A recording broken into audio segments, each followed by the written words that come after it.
The Boeing 757 shuddered through turbulence at 37,000 feet, passengers gripping armrests as coffee cups rattled against tray tables. In seat 14A, Lieutenant Colonel Cassandra Reaper Volkov dozed against the window, her weathered flight jacket draped across her lap like a blanket. The Purple Heart ribbon pinned to the collar caught occasional flashes of sunlight streaming through the cabin, a small testament to battles most passengers couldn't imagine. Captain Derek Morrison had been flying commercial routes for United Airlines for 12 years, but nothing had prepared him for the emergency now unfolding in his cockpit. First Officer Janet Chen's hands trembled as she monitored the rapidly declining hydraulic pressure readings, her voice cracking through the intercom. "Derek, we're losing everything. Primary hydraulics are gone. Backup systems are failing. I don't think we can maintain control much longer." Morrison's jaw tightened as he scanned the instrument panel, each flashing red light confirming their worst fears. The massive aircraft was becoming increasingly difficult to control, fighting against his inputs like a wounded beast. Through his headset, air traffic control's urgent transmissions painted a grim picture of their situation. "United 847, we show you deviating from your flight path. Please confirm your status." "Control, United 847 declaring emergency. Complete hydraulic failure. We need priority vectors to the nearest suitable airport." Morrison's voice remained steady despite the chaos erupting around him. Behind him, flight attendants moved through the cabin with practiced calm, their training taking over even as passengers began to sense something was terribly wrong. The aircraft lurched violently to the right, causing several passengers to cry out in alarm.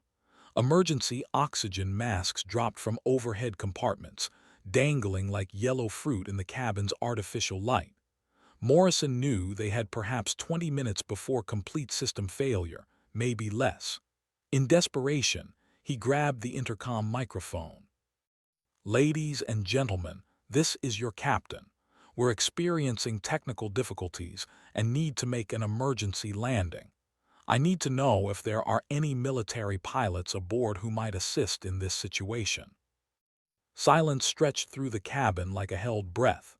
Passengers exchanged worried glances, some reaching for their phones despite the futile gesture. Near the back, a businessman in an expensive suit muttered something about incompetent crews while clutching his briefcase. In seat 14A, Cassandra's eyes opened slowly, decades of military conditioning pulling her from sleep at the first hint of crisis. She'd heard those words before, felt that particular quality of controlled panic in a pilot's voice. Her fingers unconsciously traced the small scar along her jawline, a souvenir from an ejection over hostile territory 3 years earlier. She remained perfectly still, listening to the subtle changes in engine tone, feeling the aircraft's increasingly erratic movements through her experienced bones. The captain's voice came again, more urgent now. "I repeat, if there are any qualified military pilots aboard, please identify yourselves to the flight crew immediately." Cassandra Volkov quietly unbuckled her seatbelt and stood. Morrison felt a tap on his shoulder and turned to see a woman in her early 40s, her steel-gray eyes meeting his with unwavering confidence.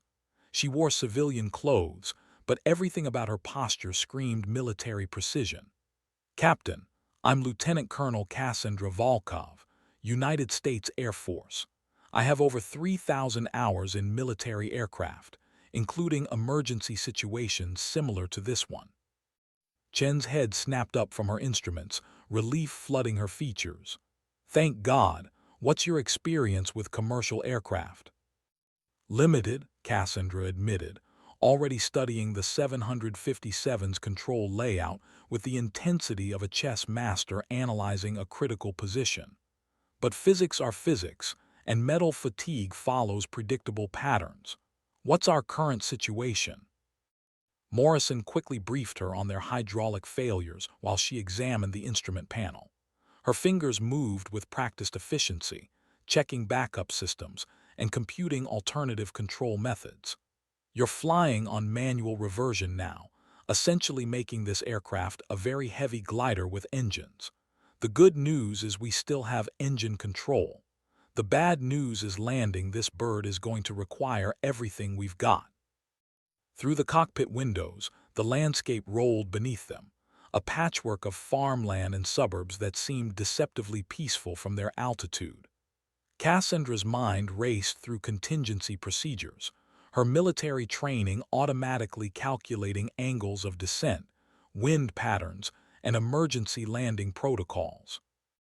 There, she pointed to a designation on their navigation display. Whitman Air Force Base, bearing 270, approximately 40 nautical miles. Long runway, emergency equipment and personnel who understand crisis situations. Morrison nodded grimly. Control, United 847 requesting emergency vectors to Whitman Air Force Base. United 847, Whitman is military only. We're vectoring you to Kansas City International. Negative. Control. We need the longest runway available and emergency response capabilities. Whitman Air Force Base is our best option. Cassandra had taken the radio, her voice carrying an authority that brooked no argument. A pause. United 847, please identify yourself. Control, this is Lieutenant Colonel Cassandra Volkov, call sign Reaper, USAF. I'm assisting with this emergency. Request immediate clearance to Whitman with full emergency protocols. The radio crackled. Copy Reaper. Whitman Air Force Base is clearing runway 01 for emergency landing. Emergency vehicles are rolling. In the cabin behind them, passengers pressed their faces to windows, some praying quietly, others typing what they believed might be final messages on their phones. The flight attendants continued their preparations with admirable professionalism, but Cassandra could hear the underlying tension in their voices as they secured loose objects and briefed passengers on emergency procedures. Morrison struggled with the controls as the aircraft began another uncommanded turn. She's getting worse. I can barely keep her level. Cassandra moved to the jump seat between them, her experienced eyes taking in every detail of their deteriorating situation. Give me control, Cassandra said quietly, her hands already reaching for the yoke. Morrison hesitated for just a moment before relinquishing control to the woman who had appeared from seemingly nowhere. The moment her hands touched the controls, she could feel the aircraft's condition through her fingertips, the way a skilled surgeon might assess a patient's condition through touch alone. The 757 responded differently under her control, still fighting but with a subtle change in character. Years of flying damaged aircraft in combat zones had taught her to work with mechanical failures rather than against them. She adjusted their descent rate, using engine power to supplement their limited control authority. Chen, I need you to calculate our approach speed based on current weight and configuration. We're going to be coming in fast and steep. Her voice remained steady, professional, but Morrison noticed the slight tightening around her eyes that suggested she understood exactly how precarious their situation had become.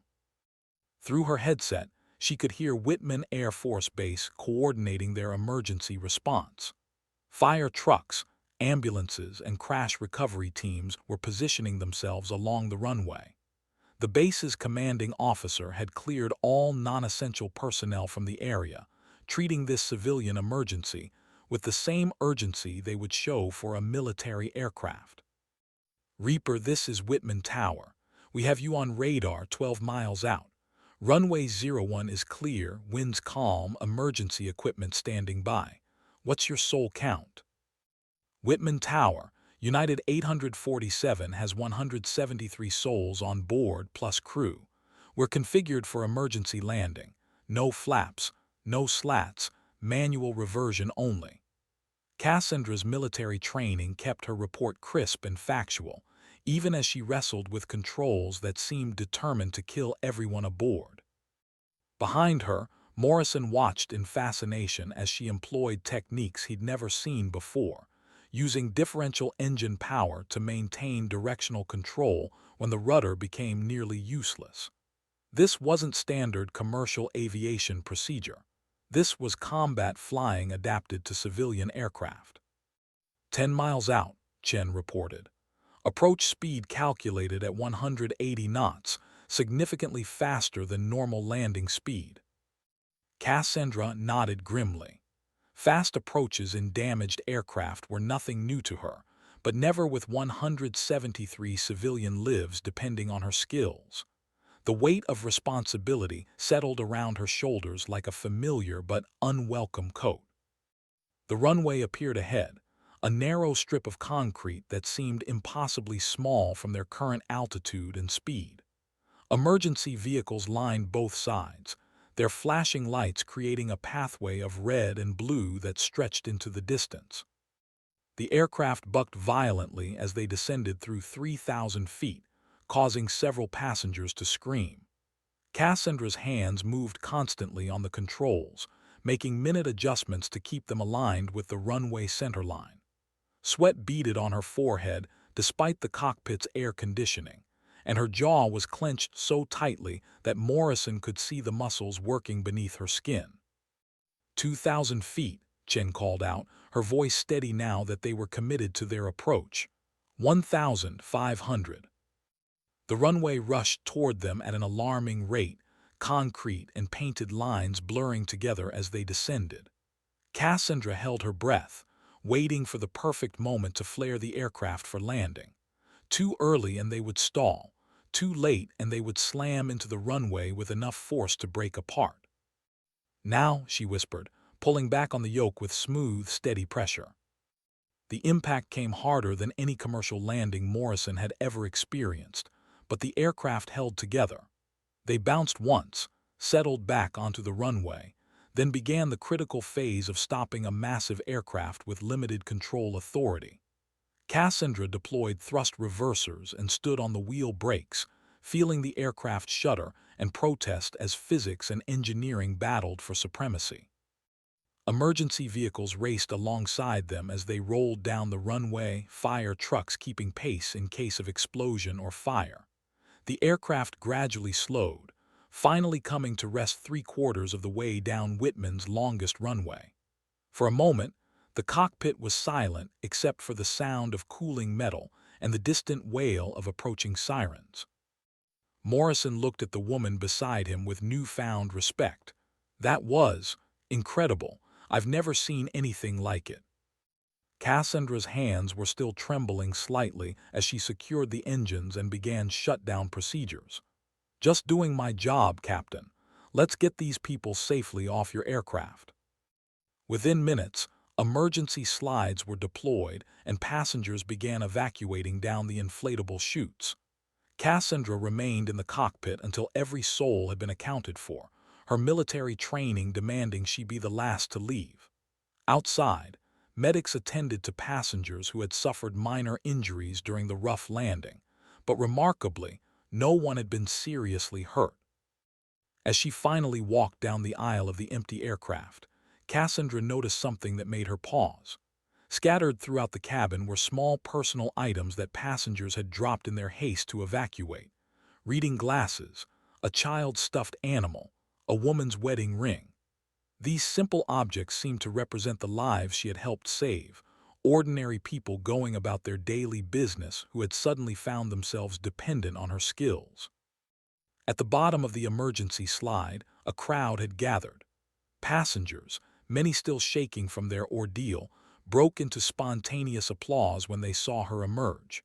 Children who had been crying moments before were now smiling and waving. An elderly man in a military veteran's cap approached her with tears in his eyes. "Ma'am, I flew B-52s in Vietnam. What you just did in there, that was something special. Thank you for bringing us home." Cassandra nodded quietly, uncomfortable with the attention, but understanding its importance to these people. They needed to thank someone, needed to believe that their survival had been more than just luck. She accepted their gratitude with the same grace she had shown in the cockpit, knowing that for many of them, This moment would become a story they would tell for the rest of their lives. Major General Patricia Hayes, Whitman's commanding officer, arrived as the last passengers were being processed by medical personnel. She had watched the entire approach from the control tower, observing with professional interest as a fellow pilot executed one of the most challenging landings she had ever witnessed. "Colonel Volkov," Hayes said, extending her hand. "I've heard about your reputation, but seeing it firsthand is something else entirely. That was textbook crisis management under impossible conditions." "Thank you, General. The aircraft held together better than I expected. Boeing builds solid machines." Cassandra's response was typically understated, deflecting praise in favor of technical analysis. Hayes smiled. "I suspect Boeing's engineering had less to do with this outcome than the pilot flying it. We've prepared quarters for you tonight if you'd like to stay on base. I imagine there will be quite a bit of paperwork and debriefing ahead." As the sun set over Whitman Air Force Base, painting the sky in shades of orange and purple, Cassandra found herself standing alone on the tarmac beside the damaged 757. The aircraft looked different now. No longer a sleek commercial airliner, but a wounded bird that had somehow found the strength to reach safety. Maintenance crews were already beginning their inspection, documenting every system failure and calculating repair costs. Her phone buzzed with messages from fellow pilots who had heard about the incident through military channels. Word traveled fast in the aviation community, especially when it involved one of their own pulling off the impossible. But Cassandra wasn't thinking about recognition or career advancement. She was thinking about the little girl in seat 23B who had looked up at her with complete trust as she walked through the cabin after landing. That trust was what made the difference between a successful mission and a disaster. It was what separated good pilots from great ones, and great pilots from legends. Tonight, 173 people would sleep in their own beds because someone had been willing to accept that responsibility when it mattered most. The following morning brought a media circus that Cassandra had neither expected nor wanted. News vans lined the perimeter of Whitman Air Force Base, their satellite dishes pointed skyward like mechanical flowers seeking sunlight. Reporters shouted questions from behind the security fence, cameras with telephoto lenses capturing every movement around the damaged aircraft. Inside the base's briefing room, National Transportation Safety Board investigators had set up their equipment for what would be the first of many interviews. Lead investigator Robert Chen, no relation to the first officer, had reviewed the preliminary flight data recorder information and was eager to understand exactly how Cassandra had managed to land the aircraft safely. "Colonel, based on the data we've extracted, your aircraft experienced complete hydraulic failure approximately 40 minutes before landing. Under normal circumstances, this would be considered an unsurvivable emergency. Can you walk us through your decision-making process?" Cassandra sat at the polished conference table, still wearing the same civilian clothes she had traveled in the day before. Her military bearing was evident despite her casual attire, spine straight, hands folded precisely on the table's surface. The situation required adapting combat aviation techniques to a civilian aircraft platform. When conventional control surfaces become inoperative, differential engine thrust becomes your primary directional control mechanism. The 757's engine placement and thrust-to-weight ratio made this approach viable, though challenging. Chen made notes on his tablet.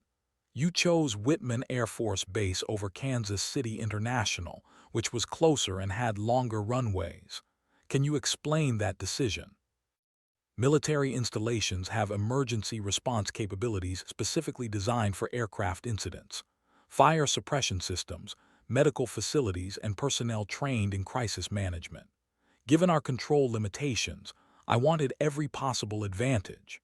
Her explanation was logical, professional, but Chen detected something else in her tone, a quality that suggested this decision had been based on more than just tactical considerations. Through the briefing room's windows, she could see the 757 surrounded by investigators and maintenance crews. The aircraft looked smaller in daylight, less imposing than it had felt during those terrifying minutes of final approach. Soon it would be repaired and returned to service, its near disaster forgotten by everyone except those who had lived through it. Major Hayes entered the briefing room carrying a folder of documents. "Colonel, I thought you'd want to see these. Passenger testimonials we've collected for the official report. Quite remarkable reading." Cassandra accepted the folder reluctantly. She preferred to focus on technical aspects of the incident rather than emotional responses, but military protocol required thorough documentation. The first letter was from the elderly Vietnam veteran she had spoken with after landing. His handwriting was shaky but determined. "I have flown in combat and understand what it means to face death with courage. What Colonel Volkov did yesterday was more than just skilled flying. She gave us back our futures." Another letter, this one typed on business letterhead, came from the businessman who had complained about crew competence during the emergency. His tone had changed dramatically. "I owe Colonel Volkov an apology and my life. Her professionalism under pressure was extraordinary. My family will never forget what she did for us." But it was the third letter that made Cassandra pause. Written in a child's careful printing, it was from the little girl in seat 23B. "Dear Colonel Lady, thank you for not letting the airplane crash. Mommy says you are a hero. I drew you a picture of an airplane with angel wings. I hope I can be brave like you someday." Cassandra closed the folder and set it aside, her professional composure intact but her eyes slightly brighter than before. These letters represented something more significant than personal gratitude. They were evidence that her actions had meaning beyond the immediate technical challenge. Chen cleared his throat. "Colonel, there's one more matter we need to discuss. The Federal Aviation Administration wants to offer you a position as a civilian test pilot and emergency procedures consultant. They believe your unique skill set could help develop new training protocols." "I appreciate the offer, but I'm still active duty Air Force. My commanding officers will determine my next assignment." Cassandra's response was automatic, but she found herself considering the possibility. There was something appealing about using her experience to help other pilots handle similar emergencies. Outside the briefing room, the media attention showed no signs of diminishing. Television news programs had picked up the story, and aviation forums across the internet were buzzing with technical discussions about the landing. Some commentators questioned whether a military pilot should have been allowed to take control of a civilian aircraft, while others praised the decision as life-saving improvisation. Cassandra ignored the controversy, focusing instead on the technical debriefing process. She spent hours with investigators, walking through every decision point, explaining the reasoning behind each control input. Her military training had conditioned her to analyze failures as learning opportunities, and this incident would provide valuable data for future emergency procedures.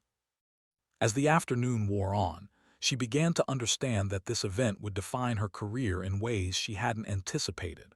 Word was already spreading through military aviation circles, and she had received calls from colleagues as far away as Europe and Asia.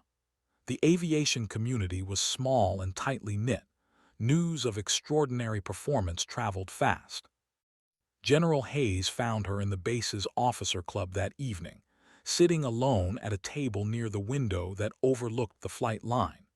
The 757 was still visible in the distance, surrounded by floodlights as investigators continued their round-the-clock examination. "Thought you might like some company," Hayes said, setting down 2 cups of coffee. "How are you handling all the attention?" "I'm not comfortable with it," Cassandra admitted. "I did what any qualified pilot would have done in that situation. The outcome was positive, but that doesn't make me special." Hayes smiled. "That attitude is exactly what makes you special. Lesser pilots might have frozen or made critical errors under that kind of pressure. You treated it like just another day at the office." They sat in comfortable silence, watching maintenance crews work under the harsh artificial lighting. Both women had spent their careers in male-dominated environments, earning respect through competence rather than politics or personality. "I've been thinking about that FAA offer," Cassandra said eventually. "Maybe it's time to consider how I can make the biggest contribution to aviation safety. The Air Force would hate to lose you, but I understand the appeal. Your experience could help save lives on a much broader scale than military operations alone." Hayes paused, choosing her words carefully. "Have you considered that this incident might be calling you toward a different kind of service?" Cassandra stared out at the aircraft that had brought her to this moment. Tomorrow she would return to her regular duties, but something fundamental had changed. She had been reminded that flying was more than just a profession or even a calling. It was a responsibility to everyone who trusted their lives to the skills of pilots they would never meet. The next morning brought an unexpected visitor to Whitman Air Force Base. Captain Morrison had driven overnight from Kansas City, determined to speak with Cassandra before she returned to her home station.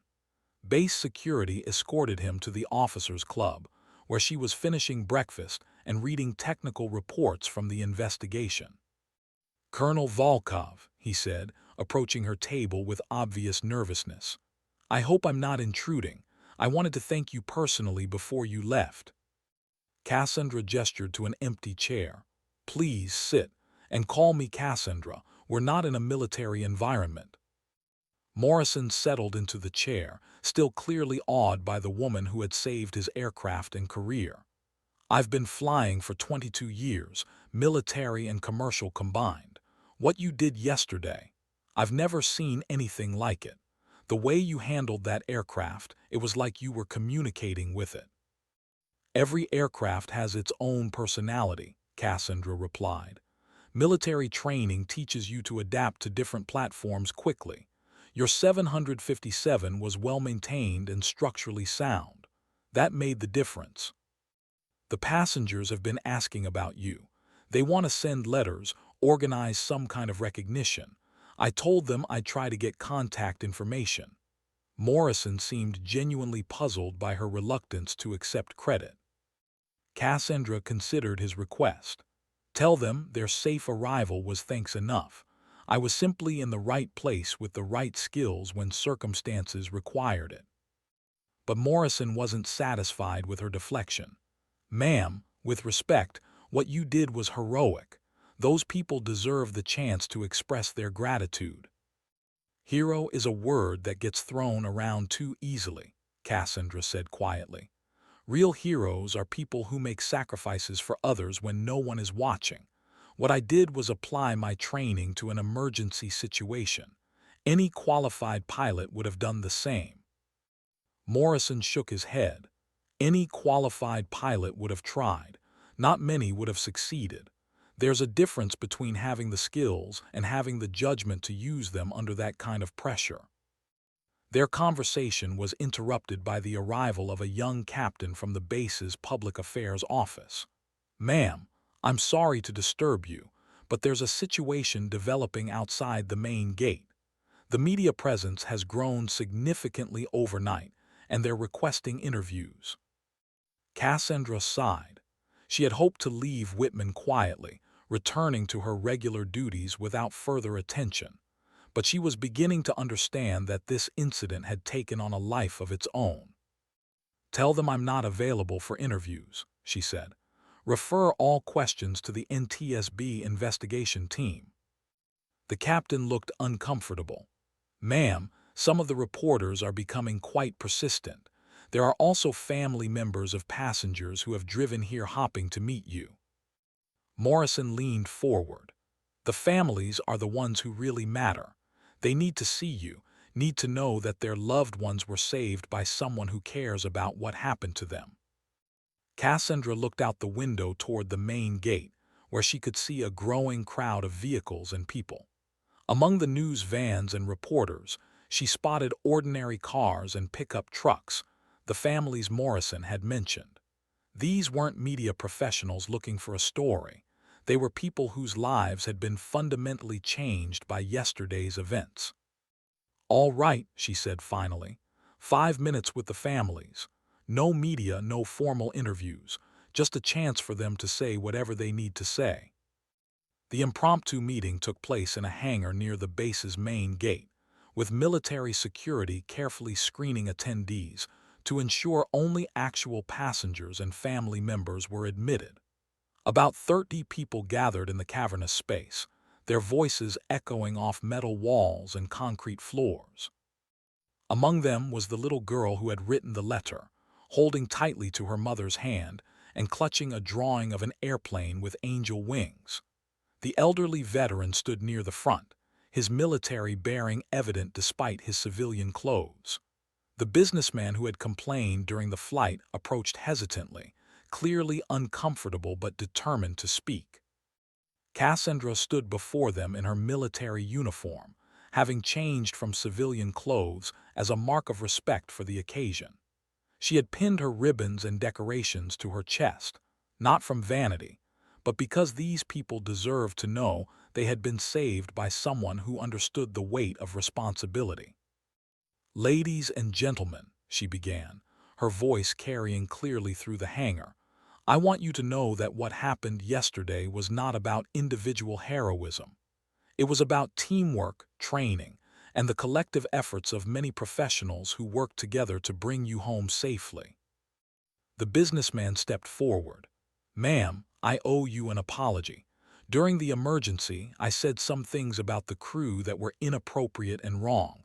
I was frightened, but that's no excuse for my behavior." Cassandra nodded. "Fear is a natural response to danger. What matters is how we choose to act despite our fear. You and your fellow passengers remained calm when it mattered most.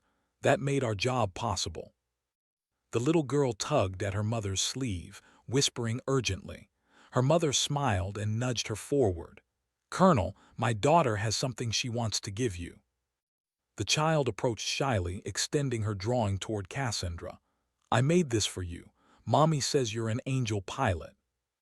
Cassandra knelt to accept the drawing, studying it with the same serious attention she might give to a technical manual. The airplane was rendered in bright crayons, with elaborate wings that stretched across the entire page, and a figure in the cockpit wearing what appeared to be a military uniform.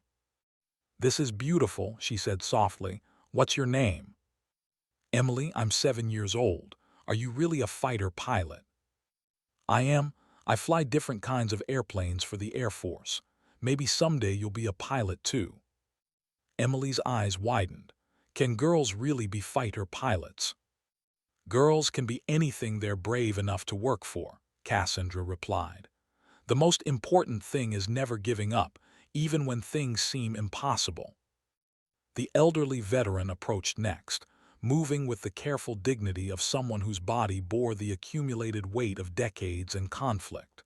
"Colonel, I wanted to shake your hand. I flew combat missions in Southeast Asia, and I recognize superior airmanship when I see it. What you did yesterday was worthy of any decoration our country has to offer." "Thank you, sir. Your service in Vietnam helped make it possible for pilots like me to serve today. We all stand on the shoulders of those who came before us." As the informal reception continued, Cassandra found herself genuinely moved by the stories she heard. A young mother explained that she had been traveling to see her deployed husband for the first time in 6 months. An elderly couple described their relief at surviving to see their first grandchild born the following week. Each story represented a life that might have ended yesterday, a future that had been preserved by split-second decisions and years of training. When the gathering finally dispersed, Cassandra walked alone across the tarmac toward her waiting transportation. The damaged 757 sat in the distance, no longer the center of frantic activity, but still an imposing reminder of the previous day's events. Soon it would be repaired and returned to service, carrying new passengers on routine flights where emergency landings were statistical improbabilities rather than lived experiences. Her phone buzzed with a text message from her commanding officer, Saw the news coverage. Outstanding work.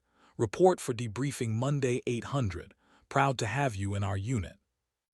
As she climbed into the military transport that would take her back to her home base, Cassandra reflected on the unexpected turns that had brought her to this moment. She had awakened yesterday morning as just another Air Force officer on routine travel. She was ending today as someone whose actions would be studied by aviation professionals, whose name would be remembered by families whose lives she had touched. But more importantly, she had been reminded of why she had chosen military service in the first place. It wasn't about personal achievement or recognition.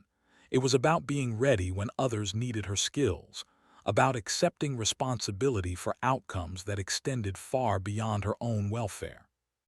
The aircraft lifted off from Whitman Air Force Base as the sun began to set, painting the sky in shades of gold and crimson.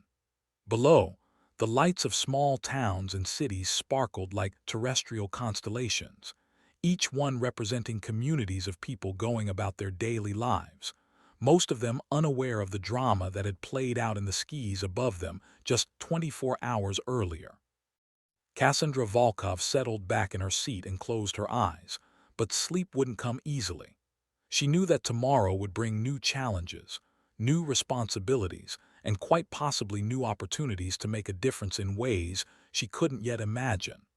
The little girl's drawing was tucked carefully in her flight jacket pocket, a tangible reminder that her actions had meaning beyond the immediate technical challenge they had represented.